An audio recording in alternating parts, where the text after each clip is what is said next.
സ്വാഗതം ടോപ് 10ലേക്ക്. നിലമ്പൂർ ഉപതെരഞ്ഞെടുപ്പ് നിലനിൽപ്പാണ് അൻവറിന്. പോരറിയിച്ചിറങ്ങി വന്ന LDF-നോടും അറിയാവുന്ന തന്ത്രമൊക്കെ പയറ്റിയിട്ടും അടുപ്പിക്കാത്ത UDF-നോടും അടിയറവ് പറയാതെ ശക്തി തെളിയിക്കണം. ജയിച്ചു കയറിയാൽ കേരള രാഷ്ട്രീയത്തിലെ നിർണായക ശക്തി, ഇല്ലെങ്കിൽ തൂത്തെറിയപ്പെടുമെന്നുറപ്പ്. അതിനാൽ തന്നെ കൺഫ്യൂഷനിലാണ് അൻവർ. രാവിലെ പറഞ്ഞത് വൈകിട്ട് മാറ്റി പറയേണ്ടി വന്നതൊക്കെ അതിനാൽ സ്വാഭാവികം മാത്രം. ഇന്നത്തെ വാർത്തകൾ സമഗ്രമായി നോക്കാം. ആദ്യം പ്രധാന വാർത്തകളിലേക്ക്.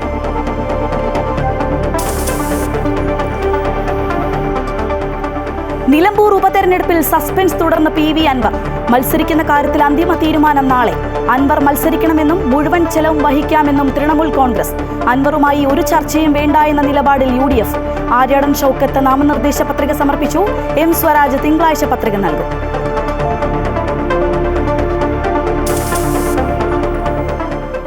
സംസ്ഥാനത്ത് മഴക്കെടുതിയിൽ ഇന്ന് 5 മരണം, വ്യാപക നാശനഷ്ടം. പലയിടത്തും വെള്ളക്കെട്ട്, ഗതാഗതക്കുരുക്ക്. തീരത്ത് 60 കിലോമീറ്റർ വരെ വേഗതയിൽ കാറ്റിന് സാധ്യത. മത്സ്യബന്ധനത്തിന് വിലക്ക്. വിഴിഞ്ഞത്ത് നിന്ന് കാണാതായ മത്സ്യത്തൊഴിലാളികൾ സുരക്ഷിതർ.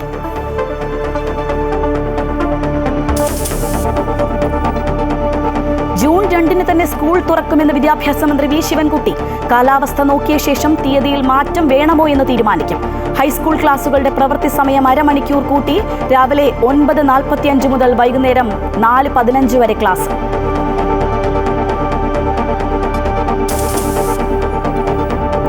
ശശി തരൂരിന്റെ നേതൃത്വത്തിലുള്ള ഇന്ത്യൻ സംഘത്തിന്റെ നയതന്ത്ര നീക്കം വിജയം. പാക് ഭീകരർക്ക് അനുശോചനം രേഖപ്പെടുത്തിയത് കൊളംബിയ പിൻവലിച്ചു. ഭീകരതയ്ക്കെതിരായ പോരാട്ടത്തിൽ ഇന്ത്യയോടൊപ്പം എന്ന് കൊളംബിയ. പാകിസ്ഥാനുമായി അതിർത്തി പങ്കിടുന്ന ഗ്രാമങ്ങളിൽ ഓപ്പറേഷൻ ഷീൽഡിന്റെ ഭാഗമായുള്ള മോക്ക് ഡ്രിൽ.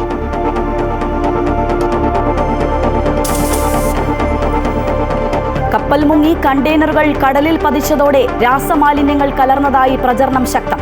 മത്സ്യം വാങ്ങാൻ ആളില്ല. മത്സ്യത്തൊഴിലാളി കുടുംബങ്ങൾ ദുരിതത്തിൽ. Top 10 special.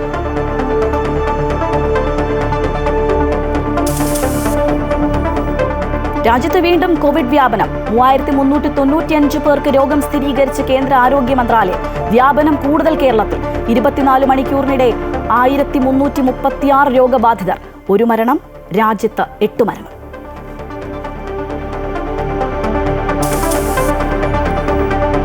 മാനേജർ വിപിനെ മർദ്ദിച്ചിട്ടില്ല എന്ന് ആവർത്തിച്ച് നടൻ ഉണ്ണി മുകുന്ദൻ. ആക്രമിക്കുന്ന ദൃശ്യങ്ങൾ കിട്ടിയാൽ അഭിനയം നിർത്തും. തന്നെ തകർക്കാനുള്ള ഗൂഢശ്രമം നടക്കുന്നു. വിപിനെതിരെ പല നടിമാരും സിനിമാ സംഘടനകൾക്ക് പരാതി നൽകിയിട്ടുണ്ടെന്നും നടൻ. ഉണ്ണി മുകുന്ദന്റെ ജാമ്യ ഹർജി തീർപ്പാക്കി ഹൈക്കോടതി.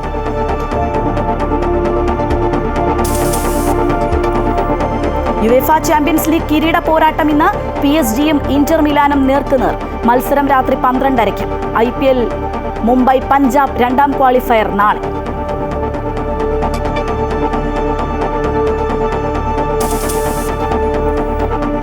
കൊല്ലം ഓച്ചിറയിൽ റെയിൽപാളത്തിലെ നട്ടും ബോൾട്ടും ഇളക്കി മാറ്റിയ നിലയിൽ. തകരാറിലാക്കിയത് ട്രെയിനുകൾ വഴിതിരിച്ചുവിടുന്ന സംവിധാനം. അട്ടിമറി സാധ്യതയെന്ന സൂചന. സംഭവം കഴിഞ്ഞ ദിവസം രാത്രി. ഒഴിവായത് വൻ ദുരന്തം.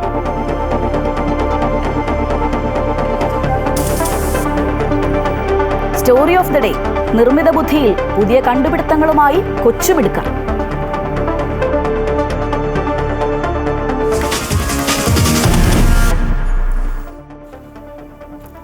നിലമ്പൂർ ഉപതെരഞ്ഞെടുപ്പിൽ സസ്പെൻസ് തുടരുകയാണ് PV അൻവർ. മത്സരിക്കുന്ന കാര്യത്തിൽ അന്തിമ തീരുമാനം നാളത്തേക്ക് മാറ്റിയിരിക്കുകയാണ്. മത്സരിക്കാൻ അൻവറിന് മേൽ സമ്മർദ്ദം ശക്തമാക്കുകയാണ് തൃണമൂൽ കോൺഗ്രസ്. തെരഞ്ഞെടുപ്പ് ചെലവ് മുഴുവൻ വഹിക്കാമെന്ന വാഗ്ദാനമുണ്ട്. എന്നാൽ അൻവറുമായി യാതൊരു തരത്തിലും ചർച്ചകൾ വേണ്ട എന്ന നിലപാടിലേക്ക് UDF-ഉം എത്തി. നിലമ്പൂർ ഉപതെരഞ്ഞെടുപ്പിൽ മത്സരിക്കാനുള്ള സാധ്യത തള്ളാതെ മുന്നോട്ടു പോവുകയാണ് PV അൻവർ. കോൺഗ്രസ് സമ്മർദ്ദം ശക്തമാക്കിയതോടെ മത്സരിക്കാമെന്ന നിലയിലേക്കാണ് അൻവർ എത്തിയിരിക്കുന്നത്. ഇടതു വലതു മുന്നണികളുടെ സാമ്പത്തിക സംവിധാനത്തോട് എതിർത്ത് നിൽക്കാനുള്ള ശേഷിയില്ലെന്നായിരുന്നു അൻവർ മത്സരിക്കാതിരിക്കാൻ പറഞ്ഞ ന്യായം. എന്നാൽ ഉപതെരഞ്ഞെടുപ്പിന്റെ പൂർണ്ണ ചുമതല ഏറ്റെടുക്കാമെന്നും മുഴുവൻ സാമ്പത്തിക ചെലവും വഹിക്കാമെന്നും തൃണമൂൽ കോൺഗ്രസ് ദേശീയ നേതൃത്വം അറിയിച്ചതോടെ പോരാട്ടത്തിനിറങ്ങേണ്ട അവസ്ഥയിലേക്ക് അൻവർ എത്തി. വരാൻ പോകുന്ന തദ്ദേശ നിയമസഭാ തെരഞ്ഞെടുപ്പുകൾ മുന്നിൽ കണ്ടാണ് തൃണമൂൽ ഇത്തരത്തിൽ ഒരു നീക്കത്തിലേക്ക് എത്തുന്നത്. അൻവർ പാർട്ടി സ്ഥാനാർത്ഥിയായി നിലമ്പൂർ തെരഞ്ഞെടുപ്പിൽ മത്സരിച്ചാൽ ജയപരാജയങ്ങളെക്കാൾ കേരളത്തിൽ പാർട്ടിയുടെ സാന്നിധ്യം ദേശീയ രാഷ്ട്രീയത്തിൽ ചർച്ചയാക്കാൻ കഴിയുമെന്ന് തൃണമൂൽ കോൺഗ്രസ് ദേശീയ നേതൃത്വം കരുതുന്നു. അതേസമയം അൻവറിനെ സംബന്ധിച്ച് നിലമ്പൂർ വെല്ലുവിളിയാകുമോ എന്നുള്ളതാണ് ചോദ്യം. അൻവറിന്റെ രാഷ്ട്രീയ ഭാവിക്ക് തന്നെ ഈ തെരഞ്ഞെടുപ്പ് നിർണായകമാണ്. അതേസമയം അൻവറുമായി യാതൊരു തരത്തിലും ഇനി സഹകരിക്കേണ്ട എന്ന നിലപാടിലാണ് UDF ഉള്ളത്. അൻവർ പറയുന്ന വാക്കുകളെ അവഗണിക്കാനും വിമർശനങ്ങളെ തള്ളാനും UDF നേതാക്കൾ താഴെത്തട്ട് മുതൽ നിർദ്ദേശം നൽകി. മറുപടി പറഞ്ഞ് അൻവറിന്റെ മണ്ഡലത്തിലുള്ള സ്വാധീനം വർദ്ധിപ്പിക്കേണ്ട എന്നുള്ളതാണ് UDFന്റെ തീരുമാനം. അതുകൊണ്ട് തന്നെ അൻവറിനെ എതിരാളിയായി പരിഗണിക്കാതെ ഇടതുപക്ഷത്തെ മാത്രം ലക്ഷ്യമാക്കി മുന്നോട്ടു പോകാൻ നേതൃത്വം തെരഞ്ഞെടുപ്പ് ചുമതലയുള്ള പ്രവർത്തകർക്ക് നിർദ്ദേശം നൽകി. സംസ്ഥാന സർക്കാരിനെതിരായ വിധിയെഴുത്താക്കി മാത്രം തെരഞ്ഞെടുപ്പിനെ മാറ്റാനാണ് UDF നീക്കം. എന്നാൽ അൻവർ ഉയർത്തുന്ന വെല്ലുവിളി ആർക്ക് നേട്ടമാകും, ആർക്ക് കോട്ടമാകുമെന്ന് കണ്ടറിയണം. അമൃത ന്യൂസ്, മലപ്പുറം. തൽക്കാലം നിലമ്പൂരിൽ മത്സരിക്കാനില്ല. പ്രതിപക്ഷ നേതാവ് ചെയർമാനായിരിക്കുന്ന UDFിലേക്കുമില്ല. UDF പ്രവേശനത്തിന് തടസ്സം നിന്നത് VD സതീശനാണെന്നും അഹങ്കാരത്തിന് കൈയും കാലും വെച്ചാണ് പ്രതിപക്ഷ നേതാവ് പോകുന്നത് എന്നൊക്കെയാണ് PV അൻവർ രാവിലെ പറഞ്ഞത്. പിണറായി സത്തിന്റെ ഏറ്റവും വലിയ വക്താവാണ് M സ്വരാജ് എന്ന വിമർശനവും അൻവർ ഉയർത്തിയിരുന്നു. ദിവസങ്ങൾ നീണ്ട കാത്തിരിപ്പുകൾക്ക് വിരാമമിട്ടുകൊണ്ടാണ് നിലമ്പൂരിൽ തന്റെ രാഷ്ട്രീയ നിലപാട് PV അൻവർ പങ്കുവച്ചത്. പ്രതിപക്ഷ നേതാവ് VD സതീഷിനെതിരെ ഇന്നും കടുത്ത വിമർശനം ഉയർത്തിയ PV അൻവർ ഇനി UDFിലേക്ക് ഇല്ല എന്ന് പറഞ്ഞു. തന്റെ മുന്നണി പ്രവേശനത്തിന് തടസ്സം നിന്നത് പ്രതിപക്ഷ നേതാവാണ്. അഹങ്കാരത്തിന് കൈയും കാലും വെച്ചാണ് പ്രതിപക്ഷ നേതാവ് പോകുന്നത്. തന്റെ പിന്തുണയില്ലാതെ നിലമ്പൂരിൽ UDF സ്ഥാനാർത്ഥി വിജയിക്കില്ലെന്നും അൻവർ വ്യക്തമാക്കി. കൊല വിളിക്കാനാണ് തീരുമാനം, മനസ്സിലായില്ലേ? ഒരൊറ്റ വ്യക്തിയാണ്, ഒരൊറ്റ വ്യക്തി, അല്ലാതെ UDFിൻ്റെ ഒരു നേതാക്കന്മാർക്കും ഇതിലില്ല. ഈ പിണറായിസം തുടങ്ങി വെച്ചത് PV അൻവറാണ്. അദ്ദേഹം രാജിവെച്ചത് കൊണ്ടാണല്ലോ ഈ തെരഞ്ഞെടുപ്പ് വന്നത് എന്ന് ബഹുമാനപ്പെട്ട KC എയർപോർട്ടിൽ പറഞ്ഞ ഞങ്ങൾ കേട്ടാണല്ലോ. അതൊന്നും മൂപ്പര് അംഗീകരിക്കില്ല. അപ്പോൾ ഞാൻ ഈ പോരാട്ടം ജനങ്ങളുടെ മുന്നിൽ തുടരും. പിണറായിസത്തിനെതിരെ നിലപാടെടുത്താണ് താൻ മുന്നണി വിട്ടത്. എന്നാൽ ആ തന്നെ പരാജയപ്പെടുത്താനാണ് ചിലർ ശ്രമിക്കുന്നത്. മറ്റു ചില ഏർപ്പാടുകളുള്ള UDFിലെ ആളുകളാണ് തന്റെ മുന്നണി പ്രവേശനം തടയുന്നതെന്നും അൻവർ ആരോപിക്കുന്നു. ജയസാധ്യതയുള്ള സീറ്റ് വേണമെന്ന് കോൺഗ്രസിനോട് ആവശ്യപ്പെട്ടിരുന്നു. നിലമ്പൂരിന് പകരം സീറ്റ് തരാമെന്ന് ലീഗ് പറഞ്ഞു. എന്നാൽ തനിക്ക് സീറ്റ് തരേണ്ടത് കോൺഗ്രസ് ആണ്. അതേസമയം സംസ്ഥാനത്തെ പിണറായിസത്തിന്റെ ഏറ്റവും വലിയ വക്താവാണ് സ്വരാജ് എന്നും അൻവർ കുറ്റപ്പെടുത്തി. എനിക്കൊരു സീറ്റ് പറ, ഒറ്റ സീറ്റ്, ബാക്കിയൊക്കെ വിട്, മറ്റേ ഘടകകക്ഷി വിട്, അസോസിയേറ്റ് എങ്കിൽ അസോസിയേറ്റ്. ഞാനത് സമ്മതിക്കാൻ വേണ്ടി പറഞ്ഞതല്ല കേട്ടോ, ഞാനതിന് മൂളാനല്ല പറഞ്ഞത്. നിങ്ങളൊരു സീറ്റ് പറയാൻ പറഞ്ഞു. ഇവരെന്താണ് ഇവരുടെ മനസ്സിലെന്നറിയണല്ലോ. മുമ്പ് റെഡിയായിരുന്നു, ഇപ്പം പറ എനിക്ക് ഏത് സീറ്റ് തരും. അമൃത ന്യൂസ്, മലപ്പുറം. മുഖ്യമന്ത്രി പിണറായി വിജയനെ വെല്ലുവിളിച്ച് MLA സ്ഥാനം രാജിവെച്ച് ഉപതെരഞ്ഞെടുപ്പിന് കളമൊരുക്കിയ PV അൻവറിന് അപ്രതീക്ഷിത തിരിച്ചടിയാണ് മുന്നണി രാഷ്ട്രീയത്തിൽ സംഭവിച്ചിരിക്കുന്നത്. തന്റെ രാഷ്ട്രീയ ഭാവി എങ്ങോട്ട് എന്ന ചോദ്യത്തിന് ഉത്തരം കണ്ടെത്താനാകാത്ത അൻവർ നിലമ്പൂരിലെ മണ്ണിൽ അടിപതറുമോ എന്നാണ് ഇനി അറിയേണ്ടത്. ഒരിക്കൽ മുഖ്യമന്ത്രി പിണറായി വിജയന്റെ ഏറ്റവും വിശ്വസ്തനും കണ്ണിലുണ്ണിയും സൈബറിടങ്ങളിൽ സർക്കാരിനെ സംരക്ഷിക്കാൻ മുണ്ടുമടക്കി മുന്നിട്ടിറങ്ങിയിരുന്ന പോരാളി, പ്രതിപക്ഷ നേതാവിനെതിരെ നിയമസഭയിൽ കോടികളുടെ അഴിമതി ആരോപണം ഉന്നയിച്ച് ഭരണമുന്നണിയുടെ കയ്യടി നേടി. ഒടുവിൽ സ്വന്തം പാളയത്തെ ഞെട്ടിച്ചുകൊണ്ട് ആഭ്യന്തര വകുപ്പിനെ വെല്ലുവിളിക്കാൻ കാട്ടിയ ധൈര്യം, പാർട്ടിയിൽ തന്നെ ചിലരുടെ പിന്തുണയിൽ ആരോപണങ്ങൾ പരസ്യമാക്കിയ അൻവർ ഒടുവിൽ മുഖ്യമന്ത്രിയും തള്ളിപ്പറഞ്ഞതോടെ പിണറായിസത്തെ വെല്ലുവിളിച്ച് മുന്നണി ബന്ധം പൊട്ടിച്ച് പുറത്തേക്ക് കടന്നു. MLA സ്ഥാനം രാജിവെച്ച് നിലമ്പൂരിൽ ഉപതെരഞ്ഞെടുപ്പിന് കളമൊരുക്കിയ അൻവർ പ്രതിപക്ഷ നേതാവിനോട് പരസ്യമായി മാപ്പ് പറഞ്ഞാണ് UDFിലേക്ക് ചേക്കേറാൻ ശ്രമം നടത്തിയത്. പക്ഷെ അൻവറിനെ ഇരു കൈയും നീട്ടി ഉടനടി അങ്ങ് സ്വീകരിക്കാൻ ഒരുക്കമല്ലാതിരുന്ന UDF തുടർ നീക്കങ്ങൾ നിരീക്ഷിക്കുകയായിരുന്നു. കാത്തിരുന്ന മടുത്ത അൻവർ തെരഞ്ഞെടുപ്പ് പ്രഖ്യാപിച്ചതോടെ ആവനാഴിയിലെ ആയുധങ്ങൾ ഓരോന്നായി പുറത്തെടുത്തു. നിലമ്പൂരിലെ സുൽത്താൻ എന്ന അനുയായികൾ ആർത്തു വിളിക്കുമ്പോൾ ആവേശഭരിതനായ അൻവർ മണ്ഡലത്തിലെ തന്റെ സ്വാധീനം മുൻനിർത്തിയാണ് ഇരു മുന്നണികളെയും വെല്ലുവിളിച്ചത്. UDFിന്റെ ഔദ്യോഗിക സ്ഥാനാർത്ഥിയെ തള്ളിപ്പറഞ്ഞ് പ്രതിപക്ഷ നേതാവിനോട് ഏറ്റുമുട്ടാൻ തുടങ്ങിയതോടെ കരുനീക്കങ്ങൾ പിഴച്ചു. ഒരേ സമയം പിണറായിസത്തെയും സതീശനിസത്തെയും വെല്ലുവിളിക്കാൻ നിർബന്ധിതനായ അൻവർ നിർണായക ഘട്ടത്തിൽ തന്റെ രാഷ്ട്രീയ ലക്ഷ്യം എന്തെന്നുപോലും മറക്കുകയാണ്. ഒറ്റയ്ക്ക് മത്സരിക്കാൻ തുനിഞ്ഞിറങ്ങി അവസാനം വരെയും UDFിനെ ഭീഷണിപ്പെടുത്തിയ അൻവർ CPM തുറുപ്പുചീട്ടിറക്കിയതോടെ നിലയില്ലാ കയത്തിൽപ്പെട്ടു. മുട്ടുമടക്കി UDFിലേക്കുമില്ല, മത്സരിക്കാൻ പണവുമില്ല എന്ന് പറയുന്ന അൻവർ ഇതുതന്നെയാണോ അവസാന നിലപാടെന്ന് വ്യക്തമാക്കുന്നുമില്ല. അൻവർ ഘടകം ഒരു പോറലും ഏൽപ്പിക്കില്ല എന്ന് ഇടതു വലതു മുന്നണികൾ ആത്മവിശ്വാസം കാട്ടുമ്പോഴും മുറിവേറ്റ മൂർഖനായ നിലമ്പൂർ സുൽത്താന്റെ തുടർ നീക്കങ്ങൾക്ക് രാഷ്ട്രീയ പ്രാധാന്യമേറുകയാണ്. അൻഫിലി ഡിസൂസ, അമൃത ന്യൂസ്. ആകാംക്ഷ ഇങ്ങനെ തുടരുമ്പോഴും നിലമ്പൂർ തെരഞ്ഞെടുപ്പ് ആവേശത്തിൽ തന്നെയാണ് ഇടതു വലതു മുന്നണികൾ പ്രചരണം എന്തായാലും ഊർജിതമാക്കിയിട്ടുണ്ട്. എം സ്വരാജിന്റെ പ്രവർത്തകർ വൻ സ്വീകരണമാണെന്ന് ഒരുക്കിയത്. ആര്യാടൻ ഷൗക്കത്ത് നാമനിർദ്ദേശ പത്രിക സമർപ്പിച്ചു. സ്ഥാനാർത്ഥി പ്രഖ്യാപനത്തിന് ശേഷം നിലമ്പൂരിലെത്തിയ എം സ്വരാജിന് വൻ സ്വീകരണമാണ് പ്രവർത്തകർ ഒരുക്കിയത്. റെയിൽവേ സ്റ്റേഷനിൽ നിന്ന് നൂറുകണക്കിന് പ്രവർത്തകർ വാഹനങ്ങളുടെ അകമ്പടിയോടെയാണ് നിലമ്പൂരിലേക്ക് ആനയിച്ചത്. വഴിയിലുടനീളം പ്രവർത്തകർ സ്വീകരണവും നൽകി. നമുക്ക് എല്ലാവർക്കും നാടാകെ പതാകകളുടെ നിറഭേദങ്ങൾക്കപ്പുറത്ത് ഒറ്റക്കെട്ടായി നാടിന്റെ നന്മയ്ക്ക് വേണ്ടി നല്ലൊരു നാളേക്കായി പുതിയൊരു കേരളത്തിനായി നമുക്ക് ഒന്നിച്ചു നീങ്ങാം. എല്ലാവർക്കും ഹൃദയാഭിവാദനങ്ങൾ. നിലമ്പൂരിൽ നിന്ന് ചന്തക്കുന്ന് വരെ റോഡ് ഷോയുമായി എത്തിയാണ് ആര്യാടൻ ഷൗക്കത്ത് നാമനിർദ്ദേശ പത്രിക സമർപ്പിച്ചത്. ഉപവരണാധികാരിയും നിലമ്പൂർ തഹസിൽദാരുമായ MP സിന്ധുവിനാണ് പത്രിക സമർപ്പിച്ചത്. AP Anilkumar MLA, Abdul Wahab MP തുടങ്ങിയ നേതാക്കൾ ഷൗക്കത്തിനൊപ്പം പത്രിക സമർപ്പിക്കാൻ എത്തിയിരുന്നു. തികഞ്ഞ ആത്മവിശ്വാസമുണ്ടെന്നും നിലമ്പൂരിൽ UDF വൻ ഭൂരിപക്ഷത്തോടെ വിജയിക്കുമെന്നും പത്രിക സമർപ്പിച്ച ശേഷം ആര്യാടൻ ഷൗക്കത്ത് പ്രതികരിച്ചു. നിലമ്പൂരിൽ ഇതുവരെ ഒരിക്കലും കണ്ടിട്ടില്ലാത്ത രൂപത്തിലുള്ള ഒരു വലിയ ആവേശമാണ് ഇന്ന് പ്രവർത്തകർക്കും ജനങ്ങൾക്കും നിലമ്പൂരിലുള്ളത്. അതുകൊണ്ട് തന്നെ ഒരു വലിയ വിജയം ഉണ്ടാവുമെന്ന് തന്നെയാണ് ഞങ്ങൾ പ്രതീക്ഷിക്കുകയല്ല, ഞങ്ങൾക്ക് ഉറപ്പാണ്. 3 പതിറ്റാണ്ട് കാലം ആര്യാടൻ മുഹമ്മദ് കുത്തകയാക്കി വെച്ചിരുന്ന മണ്ഡലം തിരിച്ചുപിടിക്കാൻ മകൻ ഷൗക്കത്തും സഖാവ് കുഞ്ഞാലിയുടെ രക്തം വീണ് ചുവന്ന മണ്ണ് ഇടതുപക്ഷത്തോടൊപ്പം നിലനിർത്താൻ സ്വരാജും കളത്തിലിറങ്ങുമ്പോൾ പോരാട്ടം തീപാറും. അമൃത ന്യൂസ്, മലപ്പുറം. എന്നാൽ നിലമ്പൂർ ഉപതെരഞ്ഞെടുപ്പ് അനാവശ്യമെന്ന് ആവർത്തിക്കുകയാണ് BJP സംസ്ഥാന അധ്യക്ഷൻ രാജീവ് ചന്ദ്രശേഖർ. BJP സ്ഥാനാർത്ഥി ആരാണെന്ന് 2-ാം തീയതിക്ക് മുൻപ് വ്യക്തമാക്കുമെന്ന് അദ്ദേഹം തിരുവനന്തപുരത്ത് പറഞ്ഞു. അല്ല, ഞാൻ ആദ്യം പറഞ്ഞത് ഇതൊരു അനാവശ്യമായ ഒരു മത്സരമാണ്, ഒരു ഇലക്ഷനാണെന്ന് ആദ്യം തന്നെ പറഞ്ഞല്ലേ. ഇവരല്ലേ ഈ BJP അല്ല, LDFും UDF അല്ലേ ഈ ഇലക്ഷൻ്റെ ഒരു സൃഷ്ടിക്കുന്ന അവരല്ലേ ചുമതല. അവർ ചെയ്തു. ഇനി 6-7 മാസമുണ്ട് ഈ അസംബ്ലീൻ്റെ ടേമിൽ. അതെല്ലാം വിചാരിച്ചിട്ട് അത് ചിന്തിച്ചിട്ട് ഞങ്ങൾ തീരുമാനിക്കും. അത് 2-ാം തീയതിന് മുമ്പ് ഞാൻ പറഞ്ഞുതരാം.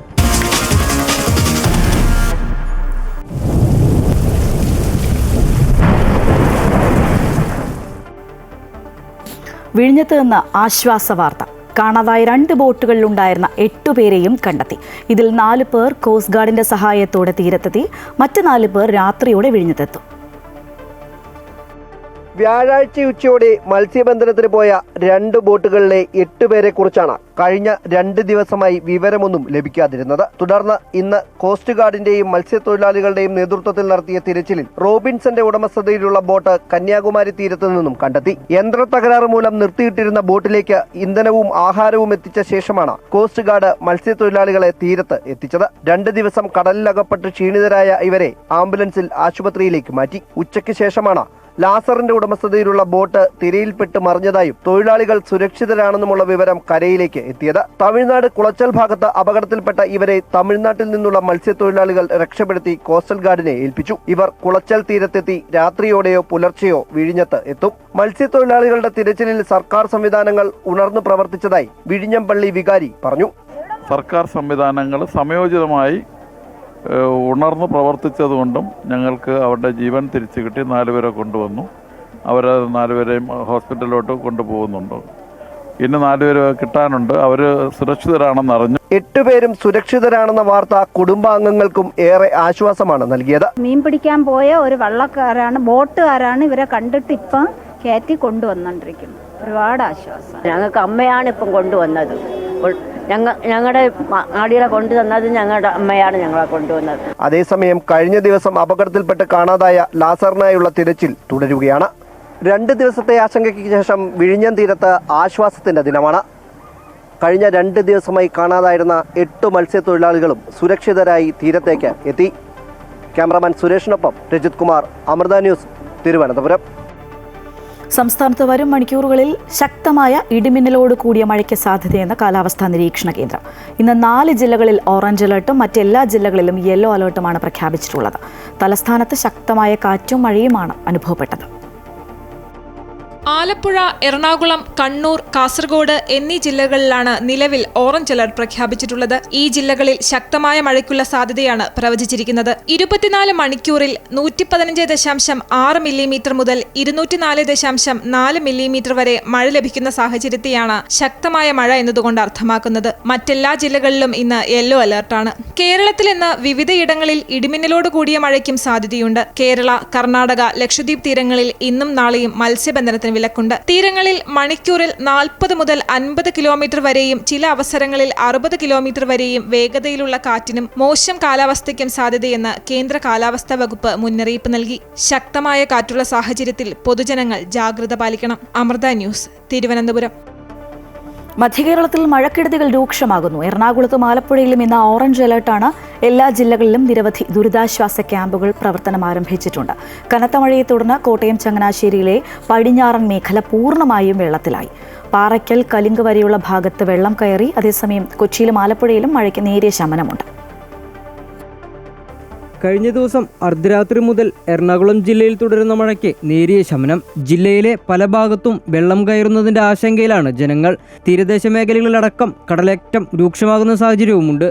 കോട്ടയം ജില്ലയിൽ ശക്തമായ മഴയെ തുടർന്ന് നഗരത്തിന്റെ പല ഭാഗത്തും വെള്ളം കയറി. ഇവിടങ്ങളിലുള്ള നിരവധി കുടുംബങ്ങൾ ദുരിതാശ്വാസ ക്യാമ്പിലേക്ക് മാറി. നിലവിൽ കോട്ടയം ജില്ലയിൽ പ്രവർത്തനം ആരംഭിച്ചിരിക്കുന്ന ക്യാമ്പുകളുടെ എണ്ണം 45ആയി. ആലപ്പുഴയിലും ശക്തമായ മഴയാണ് രേഖപ്പെടുത്തുന്നത്. അമ്പലപ്പുഴ തിരുവല്ല സംസ്ഥാന പാതയിൽ നെടുമ്പ്രം റോഡിൽ വെള്ളം കയറിയതിനാൽ KSRTC ബസ്സുകളുടെ സർവീസ് താൽക്കാലികമായി നിർത്തിവെച്ചു. ഹരിപ്പാട് കുരിയത്തറ കുന്നുഭാഗത്ത് ഇന്നലെ രാത്രിയിൽ മീൻ പിടിക്കാൻ പോയ യുവാവ് വള്ളം മറിഞ്ഞ് മുങ്ങി മരിച്ചു. ഹരിപ്പാട് സ്വദേശി സ്റ്റീവ് എന്നയാളാണ് മരണപ്പെട്ടത്. ഇടുക്കിയിലും ശക്തമായ മഴയാണ് രേഖപ്പെടുത്തുന്നത്. 14 ക്യാമ്പുകളാണ് ജില്ലയിൽ പ്രവർത്തനം ആരംഭിച്ചിട്ടുള്ളത്. താഴ്ന്ന പ്രദേശങ്ങളിലും മലയോര മേഖലകളിലും വെള്ളക്കെട്ട് രൂപപ്പെടുന്ന സാഹചര്യമാണുള്ളത്. അമൃത ന്യൂസ്, കൊച്ചി. പത്തനംതിട്ടയിൽ മഴക്കെടുതി രൂക്ഷം. അപ്പർ കുട്ടനാട് ഉൾപ്പെടെ ജില്ലയിലെ താഴ്ന്ന പ്രദേശങ്ങളിൽ വെള്ളം കയറിയതോടെ കൂടുതൽ ദുരിതാശ്വാസ ക്യാമ്പുകൾ സജ്ജമാക്കി. 31 ക്യാമ്പുകളാണ് ഇതുവരെ തുറന്നത്. തിരുവല്ല, അമ്പലപ്പുഴ സംസ്ഥാന പാതയിൽ വെള്ളക്കെട്ടായതോടെ ഗതാഗതം പൂർണ്ണമായും നിലച്ചു. പത്തനംതിട്ട അപ്പർ കുട്ടനാടൻ മേഖലയിൽ ഉൾപ്പെടുന്ന പെരിങ്ങര, നെടുമ്പ്രം, കടപ്ര, നിരണം എന്നീ പഞ്ചായത്തുകളിലെ വിവിധ ഭാഗങ്ങളിലാണ് വെള്ളപ്പൊക്കം വൻ ദുരിതം വിതച്ചിരിക്കുന്നത്. ഇന്നലെ അർദ്ധരാത്രി മുതൽ പ്രദേശങ്ങളിൽ ജലനിരപ്പ് ക്രമാതീതമായി ഉയർന്നു തുടങ്ങിയിരുന്നു. മേഖലയിലെ ഏകദേശം 2000-ഓളം വീടുകൾ വെള്ളത്താൽ ചുറ്റപ്പെട്ട നിലയിലാണ്. തിരുവല്ല, അമ്പലപ്പുഴ സംസ്ഥാന പാതയിൽ വെള്ളക്കെട്ടായതോടെ ഗതാഗതം പൂർണ്ണമായും മുടങ്ങി. KSRTC അടക്കം ബസ് സർവീസുകൾ നിർത്തിവെച്ചു. നിലവിൽ അമ്പലപ്പുഴയിൽ നിന്ന് എടത്വ വരെയും തിരുവല്ലയിൽ നിന്ന് പൊടിയാടി വരെയുമാണ് KSRTC സർവീസ് നടത്തുന്നത്. നെടുമ്പ്രം അന്തിച്ചന്ത മുതൽ മണക്കാശുപത്രിപ്പടി വരെയുള്ള 1 കിലോമീറ്റർ ഭാഗത്ത് രൂപപ്പെട്ട വെള്ളക്കെട്ടും കുത്തൊഴുക്കുമാണ് ഗതാഗതം മുടങ്ങാൻ ഇടയാക്കിയത്. ഇന്നലെ വൈകുന്നേരത്തോടെ തന്നെ പമ്പ, മണിമല എന്നീ നദികൾ ചേർന്നൊഴുകുന്ന ഭാഗത്തു നിന്നും റോഡിലേക്ക് വെള്ളം ഇരച്ചെത്തി തുടങ്ങിയിരുന്നു. മേഖലയിൽ വ്യാപകമായി കൃഷി നശിച്ചിട്ടുണ്ട്. വെള്ളം ഇറങ്ങിയതിനു ശേഷം മാത്രമേ ഇത് സംബന്ധിച്ച വ്യക്തമായ കണക്കെടുപ്പ് നടത്താൻ കഴിയൂ. ജില്ലയിൽ ഇതുവരെ 31 ദുരിതാശ്വാസ ക്യാമ്പുകൾ തുറന്നപ്പോൾ അതിൽ 19 എണ്ണവും തിരുവല്ലയിലാണ്. കോഴഞ്ചേരി താലൂക്കിൽ 6 ക്യാമ്പുകളും മല്ലപ്പള്ളിയിൽ 4-ഉം കോന്നിയിലും അടൂരും ഓരോ ക്യാമ്പ് വീതവും തുറന്നു. വനമേഖലയിൽ തുടരുന്ന മഴയാണ് താഴ്ന്ന പ്രദേശങ്ങളിൽ വെള്ളം കയറാൻ ഇടയാക്കുന്നത്. അമൃത ന്യൂസ്, പത്തനംതിട്ട. പത്തനംതിട്ട തിരുവല്ല നിരണത്ത് പാടശേഖരത്തിൽ മീൻ പിടിക്കാൻ പോയ യുവാവ് വള്ളം മറിഞ്ഞ് മുങ്ങി മരിച്ചു.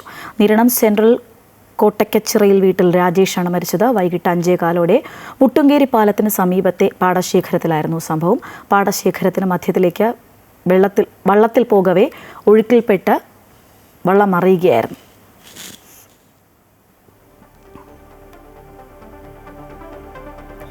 വടക്കൻ ജില്ലകളിൽ മഴയുടെ ശക്തി കുറഞ്ഞു. ഒരാഴ്ചയായി പെയ്യുന്ന മഴയ്ക്ക് ഇന്ന് ഉച്ചയോട് കൂടിയാണ് ശമനമുണ്ടായത്. അതേസമയം കാസർഗോഡ്, കണ്ണൂർ ജില്ലകളിൽ ഓറഞ്ച് അലർട്ട് തുടരുകയാണ്. കോഴിക്കോട്, വയനാട്, മലപ്പുറം ജില്ലകളിൽ യെല്ലോ അലർട്ടാണ്. മലയോര മേഖലകളിൽ ഉൾപ്പെടെ അതീവ ജാഗ്രത തുടരുന്ന സാഹചര്യത്തിലാണ് വടക്കൻ കേരളത്തിലെ മഴയുടെ ശക്തി കുറഞ്ഞത്. ഇതോടെ കോഴിക്കോട് അടക്കമുള്ള ജില്ലകളിലെ ദുരിതാശ്വാസ ക്യാമ്പുകളിലുള്ള പലരും വീടുകളിലേക്ക് മടങ്ങി. എന്നാൽ കണ്ണൂർ ജില്ലയിലെ താഴ്ന്ന പ്രദേശങ്ങളിൽ ഇപ്പോഴും വെള്ളക്കെട്ട് തുടരുകയാണ്. ഇതേ തുടർന്ന് വിവിധ പ്രദേശങ്ങളിലെ 70ഓളം കുടുംബങ്ങളെ മാറ്റിപ്പാർപ്പിച്ചിട്ടുണ്ട്. കഴിഞ്ഞ ദിവസം പുഴയിൽ വീണ് കാണാതായ വയോധികയുടെ മൃതദേഹം കണ്ടെത്തി. നളിനിയുടെ മൃതദേഹമാണ് 2 ദിവസത്തെ തിരച്ചിലിനൊടുവിൽ വീടിനടുത്തുള്ള പുഴയിൽ നിന്ന് കണ്ടെത്തിയത്. അതേസമയം കണ്ണൂർ, കാസർഗോഡ് ജില്ലകളിൽ നാളെ ഓറഞ്ച് അലർട്ടാണ്. അമൃത ന്യൂസ്, കോഴിക്കോട്. ശക്തമായി തുടരുന്ന മഴയിൽ വെള്ളമുയർന്നതോടെ ആലപ്പുഴ കുട്ടനാട്ടിലെ വിവിധ പഞ്ചായത്തുകൾ വെള്ളത്തിലാണ്. വെള്ളം ഒഴുകിപ്പോകാൻ തോട്ടപ്പള്ളിയിലെ പൊഴി മുറിച്ചുവെങ്കിലും വെള്ളത്തിന്റെ ഒഴുക്കിന് കാര്യമായ മാറ്റമില്ല. പൊഴിയുടെ ആഴം വർദ്ധിപ്പിക്കാത്തതാണ് ഒഴുക്ക് കുറയാൻ കാരണമെന്നാണ് ജനങ്ങൾ ഉന്നയിക്കുന്ന ആരോപണം. മഴ ശക്തമായതോടെ ആലപ്പുഴയിൽ വിവിധ പഞ്ചായത്തുകൾ വെള്ളക്കെട്ടിലാണ്.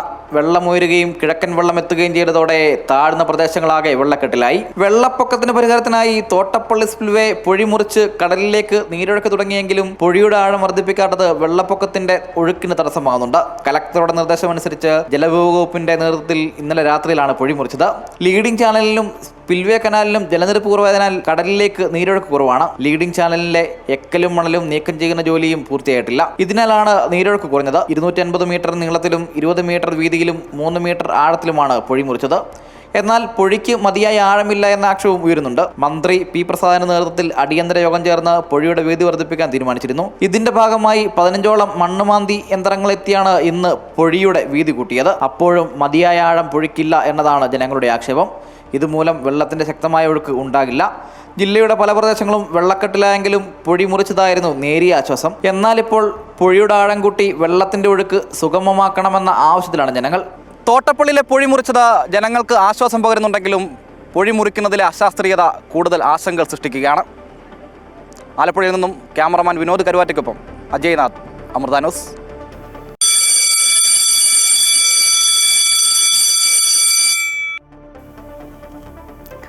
അവധിക്കാലം കഴിഞ്ഞു, ഇനി തിരികെ സ്കൂളിലേക്ക്.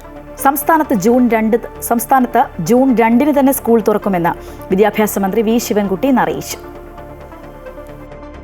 സംസ്ഥാനത്ത് സ്കൂളുകൾ ജൂൺ 2 തന്നെ തുറക്കാനാണ് നിലവിലെ തീരുമാനം. കാലാവസ്ഥ കൂടി പരിഗണിക്കുമെന്നും മോശം കാലാവസ്ഥ അല്ലെങ്കിൽ തിങ്കളാഴ്ച തന്നെ സ്കൂൾ തുറക്കുമെന്നും വിദ്യാഭ്യാസ മന്ത്രി വി ശിവൻകുട്ടി അമൃത വാർത്തകളോട് പറഞ്ഞു.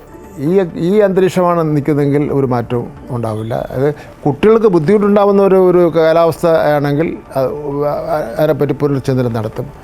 കുട്ടികൾക്ക് ബുദ്ധിമുട്ട് ഉണ്ടാവാത്ത ഒരു കാലാവസ്ഥയാണെങ്കിൽ പുനർചിന്തനം നടത്തേണ്ട കാര്യമില്ല. ഒരുപാട് മാറ്റങ്ങളോടെയാണ് പുതിയ അധ്യയന വർഷം വിരുന്നെത്തുന്നത്. സംസ്ഥാനത്തെ സർക്കാർ എയ്ഡഡ് ഹൈസ്കൂളുകളിൽ പ്രവൃത്തി സമയം കൂട്ടി. രാവിലെയും വൈകിട്ടുമായി 15 മിനിറ്റ് വീതമാണ് കൂട്ടിയത്. ഇതോടെ പുതിയ പ്രവൃത്തി സമയം രാവിലെ 9:45 മുതൽ വൈകിട്ട് 9:15 വരെയാകും. ഒപ്പം തുടർച്ചയായി 6 പ്രവൃത്തി ദിനങ്ങൾ വരാത്ത വിധം 7 ശനിയാഴ്ചകളിൽ കൂടി ക്ലാസ് ഉണ്ടാകും. ആകെ 205 പ്രവൃത്തി ദിവസങ്ങൾ. UP ക്ലാസുകളിൽ തുടർച്ചയായി 6 പ്രവൃത്തി ദിനങ്ങൾ വരാത്ത വിധം 2 ശനിയാഴ്ചകൾ കൂടി ഉൾപ്പെടുത്തി 200 പ്രവൃത്തി ദിനമാക്കി. LP ക്ലാസുകളിൽ പൊതു അവധികളും ശനിയാഴ്ചകളും ഒഴികെയുള്ള 198 പ്രവൃത്തി ദിനമാണുള്ളത്. ഹൈസ്കൂൾ സമയക്രമത്തിലെ മാറ്റത്തിനെ തുടർന്ന് വിവാദങ്ങൾ ഉയർന്നിരുന്നു. ചില അധ്യാപക സംഘടനകൾ തന്നെയാണ് ബുദ്ധിമുട്ടുണ്ടാക്കിയതെന്ന് മന്ത്രി പറഞ്ഞു. അത് പ്രതിപക്ഷ അധ്യാപക സംഘടനകളാണ് തന്നെയാണ് അതിന് ഉത്തരവാദി എന്ന് പറയുന്നത്. ഞങ്ങൾ 210 ദിവസം 220 ദിവസമാണല്ലോ അന്ന് അംഗീകരിച്ചത്. അത് മര്യാദയ്ക്ക് അത് അംഗീകരിക്കാമായിരുന്നു. അതുകൊണ്ട് പ്രതിപക്ഷ നമ്മുടെ കോൺഗ്രസിൻ്റെ അധ്യാപക സംഘടന കൊണ്ട് കോടതിയെ കൊണ്ട് കേസ് കൊടുത്തു. പിന്നീട് കോടതിയുടെ നിർദ്ദേശപ്രകാരം കമ്മീഷനെ നിയോഗിക്കുകയായിരുന്നു. കമ്മീഷൻ നൽകിയ റിപ്പോർട്ടാണ് വിദ്യാഭ്യാസ വകുപ്പ് അംഗീകരിച്ചത്. റിപ്പോർട്ടിൽ പറഞ്ഞതനുസരിച്ച് സമയം ക്രമീകരിക്കാനാണ് മാറ്റമെന്നും സമയക്രമത്തിൽ പ്രായോഗികമായി എന്തു ചെയ്യാൻ കഴിയുമെന്ന് ആലോചിക്കണമെന്നും മന്ത്രി പറഞ്ഞു. അമൃത ന്യൂസ്, തിരുവനന്തപുരം.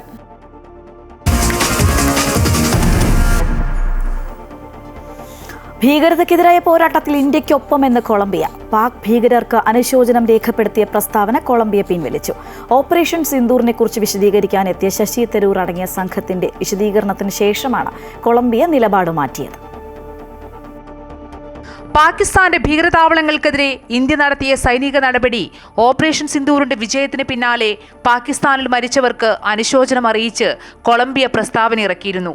എന്നാൽ ഇതിൽ ഇന്ത്യയുടെ പ്രതിഷേധവും നിരാശയും കോൺഗ്രസ് MP ശശി തരൂർ നയിക്കുന്ന പ്രതിനിധി സംഘം കൃത്യമായി കൊളംബിയയെ അറിയിച്ചു. പാകിസ്ഥാൻ സ്വീകരിക്കുന്ന നിലപാടുകളെക്കുറിച്ചും ഭീകരവിരുദ്ധ പ്രവർത്തനങ്ങളെക്കുറിച്ചും ഇന്ത്യൻ സംഘം വ്യക്തമാക്കി. ഇന്ത്യയും പാകിസ്ഥാനും തമ്മിലുള്ള യഥാർത്ഥ പ്രശ്നങ്ങളെക്കുറിച്ചും സംഘം വിശദീകരിച്ചു. പാകിസ്ഥാനിൽ മരിച്ച ഭീകരരുടെ സംസ്കാരം അടക്കം ചൂണ്ടിക്കാണിച്ചാണ് കൊളംബിയൻ പ്രതിനിധികളോട് സംഘം കാര്യങ്ങൾ വിശദീകരിച്ചത്. പാകിസ്ഥാനിലെ മുതിർന്ന സൈനിക പോലീസ് ഉദ്യോഗസ്ഥർ സംസ്കാര ചടങ്ങിൽ പങ്കെടുത്തുവെന്ന് സംഘത്തലവൻ ശശി തരൂർ വ്യക്തമാക്കി. പാകിസ്ഥാൻ തീവ്രവാദികൾക്ക് ധനസഹായവും പരിശീലനവും ആയുധവും നൽകുന്നുവെന്നും അവർക്ക് സുരക്ഷിത താവളം ഒരുക്കുന്നുവെന്നും ഇന്ത്യൻ സംഘം വ്യക്തമാക്കി. ഇതിന് പിന്നാലെയാണ് കൊളംബിയ നിലപാട് മാറ്റിയത്. ഇന്ത്യ പാക് സംഘർഷങ്ങളുടെ പശ്ചാത്തലത്തെക്കുറിച്ച് ലഭിച്ച വിശദീകരണങ്ങളിൽ തങ്ങൾക്ക് ആത്മവിശ്വാസമുണ്ടെന്ന് കൊളംബിയ ഉപവിദേശകാര്യമന്ത്രി റോസ യോലൻഡ അറിയിച്ചു. കശ്മീരിൽ എന്ത് സംഭവിച്ചു എന്നതിനെക്കുറിച്ചും അവിടുത്തെ യഥാർത്ഥ സാഹചര്യങ്ങളെക്കുറിച്ചും വിശദമായ വിവരങ്ങൾ ഇപ്പോൾ മനസ്സിലായെന്നും അദ്ദേഹം വ്യക്തമാക്കി. ഇന്ത്യയുമായുള്ള ചർച്ച തുടരുമെന്നും കൊളംബിയ അറിയിച്ചു. We had to respond and we're very grateful that you have shown such understanding for our concerns. There is no equivalence possible between terrorists on the one hand and innocent civilians on the other. നിലവിലെ സാഹചര്യങ്ങളെക്കുറിച്ച് Colombian അധികൃതർക്ക് കൃത്യമായ ചിത്രം ലഭിച്ചിട്ടുണ്ടെന്നും അതിൽ സന്തോഷമുണ്ടെന്നും ശശി തരൂരും അറിയിച്ചു. News desk Amrita news.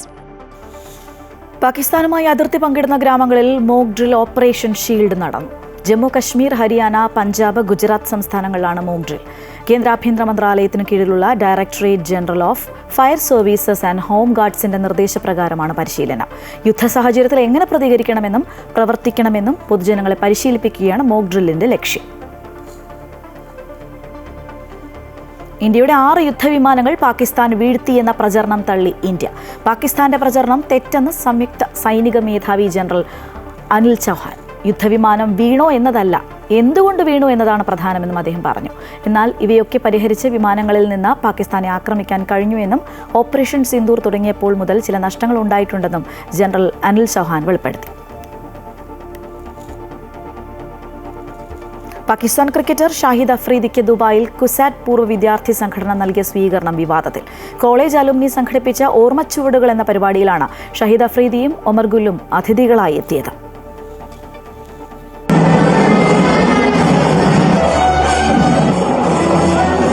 ഈ മാസം 25-നാണ് പരിപാടി നടന്നത്.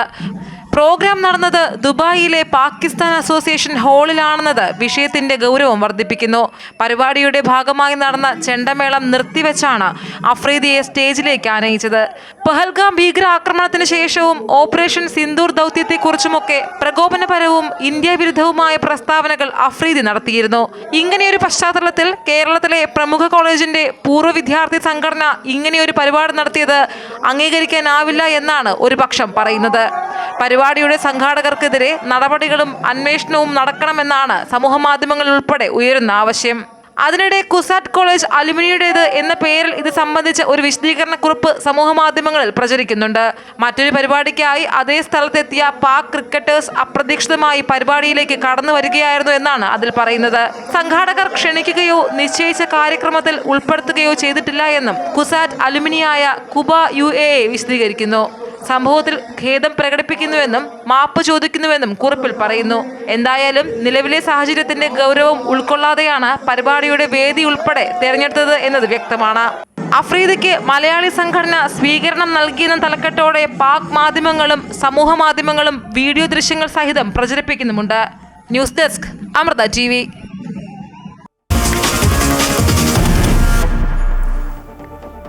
കാലവർഷം തീരാക്കെടുതികൾ തീർക്കുന്നതിനിടെ പുറംകടലിൽ മുങ്ങിയ കപ്പലും അതിലെ കണ്ടെയ്നറുകളും മത്സ്യത്തൊഴിലാളികൾക്ക് ഭീഷണിയാവുകയാണ്. അപകടത്തെ തുടർന്ന് തെറ്റിദ്ധാരണകൾ പരന്നതോടെ മത്സ്യം കഴിക്കുന്നതുമായി ബന്ധപ്പെട്ട ഒട്ടേറെ ആശങ്കകളാണ് ഉയരുന്നത്. പ്രചരണം കനത്തതോടെ മത്സ്യത്തൊഴിലാളികൾ പ്രതിസന്ധിയിലുമായി. കൊച്ചി തീരത്ത് നിന്ന് 38 നോട്ടിക്കൽ മൈൽ അകലെ മെയ് 24-നാണ് MSC എൽസ 3 എന്ന ചരക്ക് കപ്പൽ മുങ്ങിയത്. അന്നു മുതൽ തീരമാശങ്കയിലാണ്. കപ്പൽ മുങ്ങിയതിനെ തുടർന്ന് കടലിൽ പടർന്ന രാസവസ്തുക്കളും മറ്റും കലർന്ന മത്സ്യമാണ് വിൽപ്പനയ്ക്കെത്തുന്നത് എന്നതാണ് അതിലൊന്ന്. ഇത്തരം പ്രചരണങ്ങൾ മത്സ്യത്തൊഴിലാളികളുടെ ജീവിതമാണ് ഇരുട്ടിലാക്കുന്നത്. കാലവർഷം ശക്തി പ്രാപിച്ചതോടെ കടലിൽ പോകാൻ കഴിയാത്ത സാഹചര്യത്തിലാണ് മത്സ്യത്തൊഴിലാളികൾ. പ്രതികൂല സാഹചര്യങ്ങളോട് പൊരുതിയാണ് ഇന്നിവർ മത്സ്യബന്ധനം നടത്തുന്നത്. ഈ സമയത്താണ് ഇത്തരം പ്രചരണങ്ങൾ ഇവരുടെ ജീവിതം വഴിമുട്ടിക്കുന്നത്. അവരാരും വരുന്നില്ല. സാധാരണ വരുന്നവരാരും വേണ്ടെന്ന് മീന് അവർ പറയുന്നു. ഇങ്ങനെയാണ് വാർത്തയിൽ പറയുന്നത്. പിന്നെ എന്തുകൊണ്ട് ഈ മീൻ ഞങ്ങൾ വാങ്ങിച്ച് കഴിക്കാൻ ഞങ്ങൾ ചാവട്ടെന്ന് അവർ ചോദിക്കുന്നു. ഞങ്ങൾ ഇതാണ് കഴിക്കുന്നത്. ഞങ്ങൾക്കൊരു മാറ്റവും കാണുന്നില്ല. ഇതുകൊണ്ടാണ് ഞങ്ങൾ ജീവിക്കാനുള്ളത്. ഇതിങ്ങനെ പറഞ്ഞു കഴിഞ്ഞാൽ ഞങ്ങളിവിടെ പാവപ്പെട്ട എത്രയോ പാവങ്ങൾ കിടക്കുന്നു, ഇല്ലായ്മയുള്ള എത്ര പാവങ്ങൾ ജീവിക്കാനുള്ളതാണ്. ഇതുകൊണ്ടാണ് ഈ കടൽ മത്സ്യം കൊണ്ടാണ് ജീവിക്കുന്നത്. ജനങ്ങൾ മത്സ്യം വാങ്ങാൻ ഭയക്കുന്ന സാഹചര്യത്തിലേക്ക് പ്രചരണം വ്യാപിച്ചതോടെ ചെറുകിട മത്സ്യ വിപണനം നടത്തുന്ന കച്ചവടക്കാർ ഉൾപ്പെടെ നിരവധി പേർ പട്ടിണിയിലാണ്. എണ്ണം കുറവേനെ ഇതിനു മുമ്പ് പോകേണ്ടതാണ്. വീട്ടിൽ മീനുകൾ ഇരിക്കണുണ്ട്. വാങ്ങിച്ചോണ്ട് പോയ അമ്മച്ചി തിരിച്ചു കൊണ്ടുവന്നതാണ്. വീട്ടുകളിൽ കൊണ്ടുപോയ മീനുകളാണ് തിരിച്ചു കൊണ്ടുവന്ന് ഇവിടെ ഇരുന്ന് വിൽക്കുന്നത്. അപ്പൊ ഇങ്ങനെയൊക്കെ പോയ എങ്ങനെയാണ്? കടലിൽ നിന്നും പിടിക്കുന്ന മീൻ കഴിക്കാമെന്നും നിലവിൽ ആശങ്കപ്പെടേണ്ട സാഹചര്യമില്ലെന്നും ഫിഷറീസ് വകുപ്പ് മന്ത്രി സജി ചെറിയാൻ വ്യക്തമാക്കിയിരുന്നു. എങ്കിലും പൊതുജനങ്ങളിൽ നിലനിൽക്കുന്ന ഭീതി വലുതാണ്. അമൃത ന്യൂസ്, തിരുവനന്തപുരം. കടലിൽ രാസമാലിന്യങ്ങൾ കലർന്നിട്ടുണ്ടെന്നും അതുകൊണ്ട് മത്സ്യം വാങ്ങി കഴിക്കരുത് എന്നുമുള്ള തെറ്റായ പ്രചരണം തങ്ങളുടെ ജീവിതം വഴിമുട്ടിച്ചു എന്നാണ് മത്സ്യത്തൊഴിലാളികൾ പറയുന്നത്.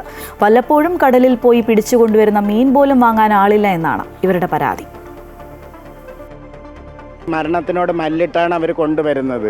ആ കൊണ്ടുവരുന്ന മത്സ്യത്തിനെ വാങ്ങരുതെന്നുള്ള ഇതിലാണ് വീട്ടുകാരും എല്ലാവരും പറയുന്നതുകൊണ്ട് ചുമച്ചാൻ ഇങ്ങനെയൊക്കെ വിഷാംശമുള്ളതാണ് ഓയിലും ഇതെല്ലാം ചേർന്ന്. അതുകൊണ്ട് ഗവൺമെൻറ് എന്ന് പറയുന്നത് അത് ഇത് എങ്ങനെയാണെന്ന് പറഞ്ഞ് നോക്കിയിട്ട് അതിൻ്റേതായിട്ടുള്ള പബ്ലിസിറ്റി ചെയ്യാൻ നോക്കണം. അതുമല്ല, ഞങ്ങൾക്ക് ഈ മത്സ്യത്തൊഴിലാളി എന്ന് പറഞ്ഞു കഴിഞ്ഞാൽ അത് ഒരുപാട് മത്സ്യത്തിൻ്റെ ഉപജീവന മാർഗമായി ഉപയോഗിക്കുന്ന വ്യക്തികളാണ് മത്സ്യത്തൊഴിലാളി എന്ന് വിളിക്കുന്നത്. അപ്പം ഞങ്ങളെപ്പോലുള്ളവർക്കൊക്കെ ഇതുകൊണ്ട് ജീവിക്കുന്ന ഞങ്ങളെയൊക്കെ എല്ലാം ഒന്നാതെ ഞങ്ങൾക്ക് ഒരു സഹായവും ഇല്ല.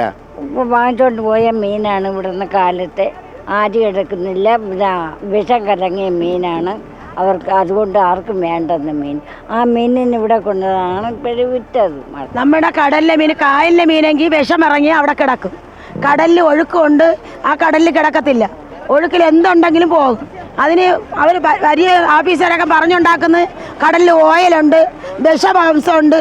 ഈ മീനിന് വരുന്നവർക്കല്ല ഈ കാറ്റിലും മഴയിലും നമ്മുടെ സഹോദരങ്ങൾ പോയി പിടിച്ചോണ്ട് വരുന്ന മീൻ ഞങ്ങൾ 8,000-7,000 രൂപ എടുത്ത് വയ്ക്കുമ്പോൾ നമ്മുടെ സഹോദരങ്ങൾക്ക് തിന്നാനാണ് കൊടുക്കാനാണ് എടുത്ത് വയ്ക്കുന്നത്. നമ്മളും കഴിക്കണം അവരും കഴിക്കണം എന്ന് പറഞ്ഞു. അത് വന്ന് അവർ പറയുന്ന വിഷമുണ്ട്, ഞങ്ങൾക്ക് മീൻ വേണ്ട എന്ന് പറഞ്ഞു പോകുമ്പോൾ ഞങ്ങൾക്ക് വിഷമമാണ്. വരുന്ന കസ്റ്റമർ പറയുന്നത് കടലിൽ എന്തോരോ കുഴപ്പമെന്നതാണ്ട് ബോർഡോ കപ്പൽ താന്നേൽ ഓയിൽ ഒഴിഞ്ഞു പോയെന്ന്. അതെല്ലാം വെറുതെയാണ്. ഞങ്ങളുടെ കടലിൽ ഒരു വിഷവായും തങ്ങൂല. അതെല്ലാം അങ്ങ് ഒഴുക്കിലങ്ങ് പെക്കോളും. ഈ കടലിൽ കിടക്കുന്ന മീനാണ് ഞങ്ങൾ കഴിക്കുന്നത്. ഞങ്ങൾ കഴിക്കുന്നത് തന്നെ ഞങ്ങളുടെ സഹോദരങ്ങൾക്ക് വാങ്ങാൻ വരുന്നവർക്ക് കൊടുക്കുന്നത്. കൂടുതൽ വിവരങ്ങൾ നൽകാൻ ദേവിക ചന്ദ്രൻ ചേരുന്നു. ദേവിക, അവരിപ്പോൾ പറഞ്ഞതുപോലെ കനത്ത മഴയാണ്. അതിനെയൊക്കെ അതിജീവിച്ചാണ് അവർ മീൻ പിടിച്ചുകൊണ്ട് വരുന്നത്. ഇത്തരത്തിൽ തെറ്റായ പ്രചരണങ്ങളാൽ മീനൊന്നും വിറ്റുപോകുന്നില്ല. നിരാശരാണവർ. എന്താണ് അവർ മുന്നോട്ട് വയ്ക്കുന്ന ആവശ്യം?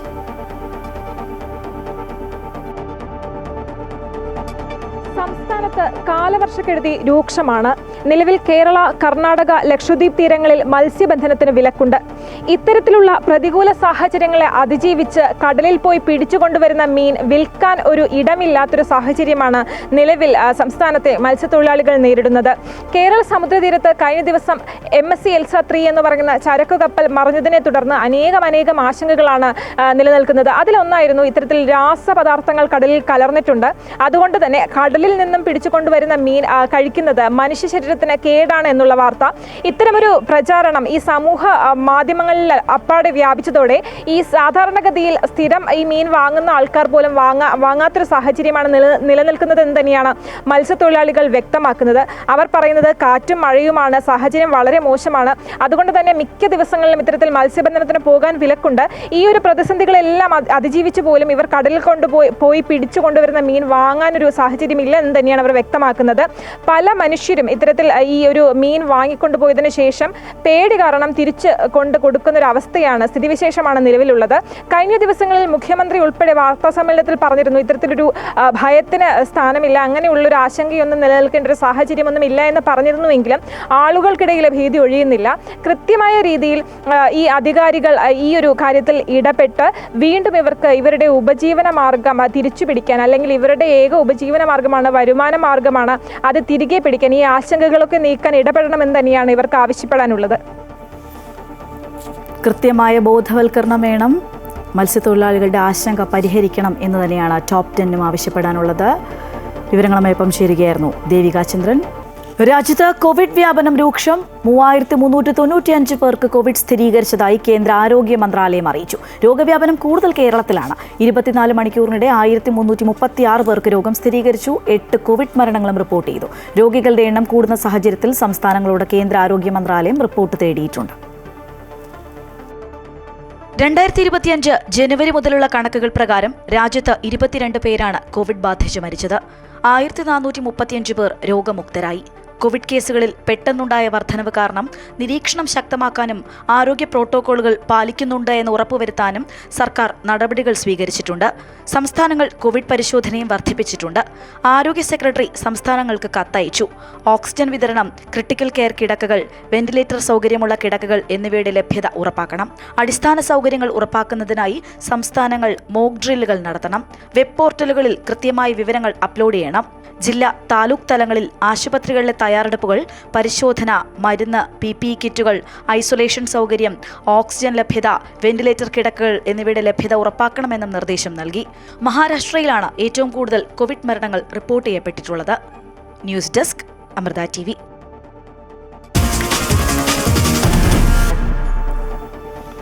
മുൻ മാനേജരെ മർദ്ദിച്ചുവെന്ന കേസിൽ മാധ്യമങ്ങൾക്ക് മുന്നിൽ ആദ്യമായി പ്രതികരണം നടത്തി നടൻ ഉണ്ണി മുകുന്ദൻ. മാനേജരോട് ദേഷ്യപ്പെട്ട് സംസാരിച്ചിരുന്നു എന്നും എന്നാൽ മർദ്ദിച്ചിട്ടില്ല എന്നും ഉണ്ണി മുകുന്ദൻ ആവർത്തിച്ചു. നടന്റെ മുൻകൂർ ജാമ്യാപേക്ഷ എറണാകുളം ജില്ലാ കോടതി തീർപ്പാക്കിയിരുന്നു.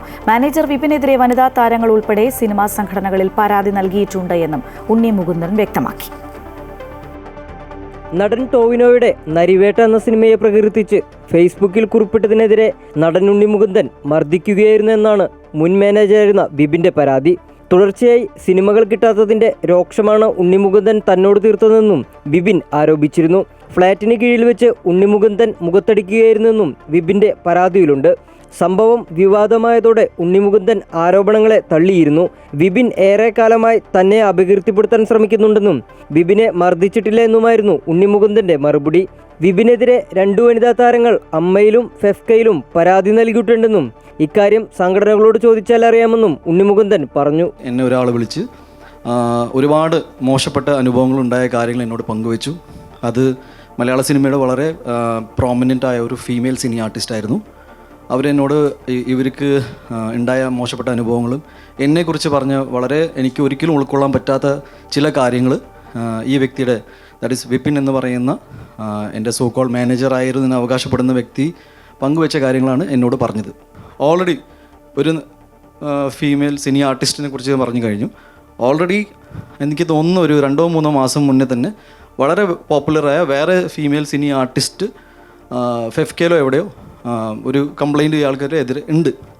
ഇതൊരു റിപ്പീറ്റഡ് ഒഫൻസാണ്. എന്ന് വെച്ചാൽ ഞാൻ പറഞ്ഞു വന്നത് ഫേസ് വാല്യൂവിൽ ഒരാൾ പറഞ്ഞ കാര്യങ്ങൾ, ദാറ്റ് ഈസ് എൻ്റെ അടുത്ത സുഹൃത്തായ ടോവിനോയുടെ പേര് പറഞ്ഞിട്ട് ഞാൻ ഇയാളുടെ സിനിമയെ മോശപ്പെട്ട രീതിയിൽ സംസാരിച്ചു അടിച്ചു എന്നൊക്കെ പറഞ്ഞാൽ ഇത് കംപ്ലീറ്റ്ലി ഒറിജിനൽ ഇഷ്യൂന്ന് ട്രാക്ഷൻ മാറ്റാൻ വേണ്ടി മാത്രം ഉണ്ടാക്കിയൊരു കഥയാണ്. തന്നെ അപകീർത്തിപ്പെടുത്താൻ നടത്തുന്ന ശ്രമങ്ങൾക്കെതിരെ DGPക്കും ADGPക്കും നടൻ പരാതി നൽകിയിട്ടുണ്ട്.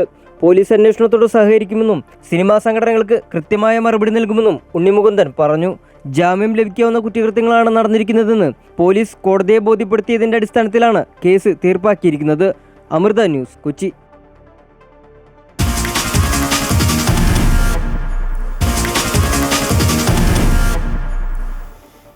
UEFA ചാമ്പ്യൻസ് ലീഗ് ഫൈനലിൽ ഇന്റർ മിലാനും PSG-യും ഏറ്റുമുട്ടും. മ്യൂണിക്കിലെ അലയൻസ് അറീനയിൽ ഇന്ത്യൻ സമയം രാത്രി 12:30 മുതലാണ് മത്സരം. ഫ്രഞ്ച് ലീഗ് ചാമ്പ്യന്മാരായ PSG-യും ഇറ്റാലിയൻ വമ്പന്മാരായ ഇന്റർ മിലാനും തമ്മിലുള്ള ഫൈനലിനായി ഫുട്ബോൾ പ്രേമികളും ആവേശത്തിലാണ്. കന്നിക്കിരീടം ലക്ഷ്യമിട്ടാണ് PSG ഇറങ്ങുക. ഘടനയിൽ മാറ്റം വരുത്തിയ ശേഷമുള്ള ആദ്യ ചാമ്പ്യൻസ് ലീഗിന്റെ വിജയകരമായ പതിപ്പിനാണ് ഇതോടെ പരിസമാപ്തിയാകുന്നത്.